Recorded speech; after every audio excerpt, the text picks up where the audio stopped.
This is Democracy Now!, democracynow.org, The War and Peace Report. I'm Amy Goodman. Well, the 2024 presidential race is becoming more crowded. Former New Jersey Governor Chris Christie and former Vice President Mike Pence have both joined the Republican race. Meanwhile, the philosophy professor and civil rights activist Cornel West has announced he's running for president as a candidate with the People's Party. In a short video released Monday, Dr. West criticized both the Democratic and Republican parties. We're not talking about hating anybody. We're talking about loving. We're talking about affirming. We're talking about empowering those who have been pushed to the margins. Because neither political party wants to tell the truth about Wall Street, about Ukraine, about the Pentagon, about big tech. West's announcement surprised many political observers. In 2008, he endorsed Barack Obama, but later became a vocal critic of the Obama-Biden administration. In 2016 and 2020, he backed Bernie Sanders in the Democratic primaries. Cornel West is now running as a member of the People's Party, which was founded by a former staffer of Sanders after the 2016 election as an alternative to the two-party system. This will be the first time the party has fielded a candidate for president. According to the New Republic, the People's Party has ballot access in barely a handful of states. Dr. West is one of the nation's most recognized public intellectuals. He's a professor of philosophy and Christian practice at Union Theological Seminary. He formerly taught at Princeton and Harvard universities. He's joining us now from Irvine, California. Cornel West, welcome back to Democracy Now! It's great to have you with us. Can you talk about why you've decided to run for President of the United States? First, Sister Amy, I want to salute you.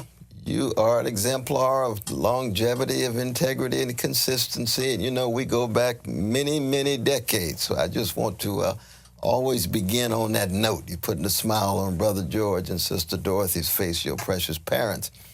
But no, my announcement of running for President of the United States to be head of the empire, to help dismantle it in such a way that poor and working people would be at the very center, at the very core of our vision of what a good society actually is. It has to do, as you can imagine, with these very bleak times, these very desperate times. So it's a kind of act of desperation. You know, I'm 70 years old. I've been at this for 55 years, and I have a calling that flows out of the legacy of Martin Luther King Jr. and Rabbi Abraham Joshua Heschel and Edward Said and Chief Joseph and Dorothy Day and Grace Lee Boggs and Louisa Marino. All of those are the best of America. And I think we're at such a low point that America needs to be reintroduced to its best. And its best has always been the movements for justice, the struggles for freedom, the solidarity based on a fundamental commitment to the dignity of those Sly Stone calls everyday people.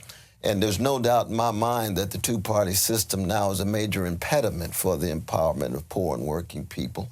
I'm thoroughly convinced that, of course, the neo-fascist Republican Party has already made it very clear that they're tied to big business and big military, big tech and so forth. And the milquetoast neoliberal Democratic Party strikes me as being incapable of taking seriously the fundamental needs of poor and working people, not just here, but around the world. The militarism abroad, $7 billion frozen for the brothers and sisters in Afghanistan, and what's been AFRICOM in Africa, and what's been going on in the Middle East. Thank God that you keep track of the precious Palestinian brothers and sisters and all the hell that they're catching. You have it every day, and I thank God that you do. Why? Because Palestinian peoples deserve to have a visibility in terms of their suffering and ways in which they can attempt to get out from under. Same would be true, of course, for our Jewish brothers and sisters in Russia or in a France where they their rights are being violated.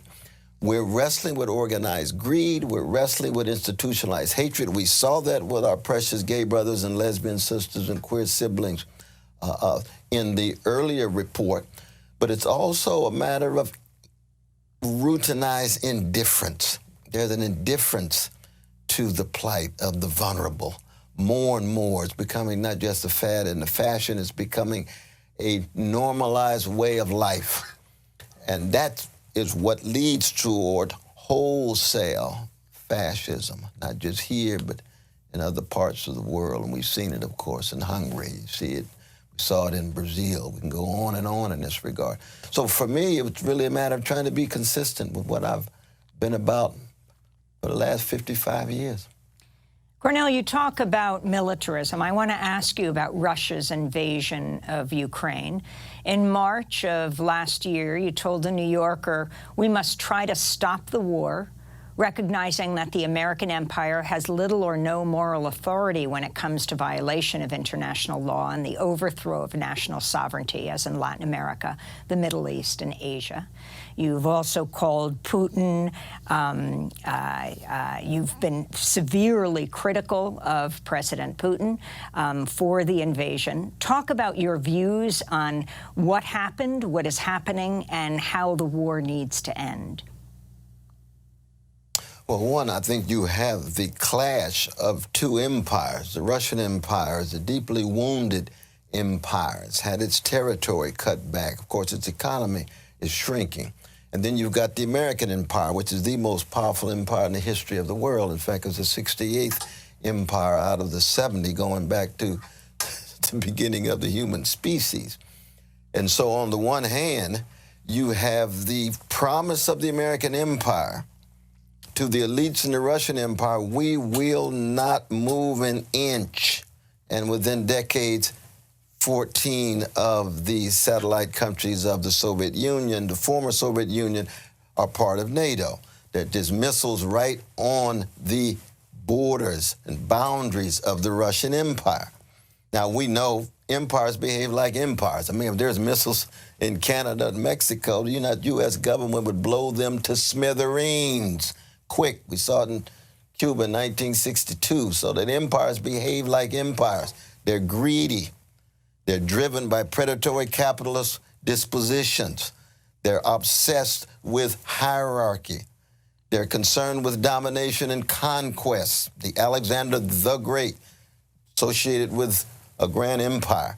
So that in that regard, there's no doubt in my mind that the expansion of NATO has played a crucial role in the wounded Russian Empire with all of its repression, all of its regimentation. Let us never forget about the thousands of Russian brothers and sisters who are going to jail in opposition to gangster Putin's criminal invasion.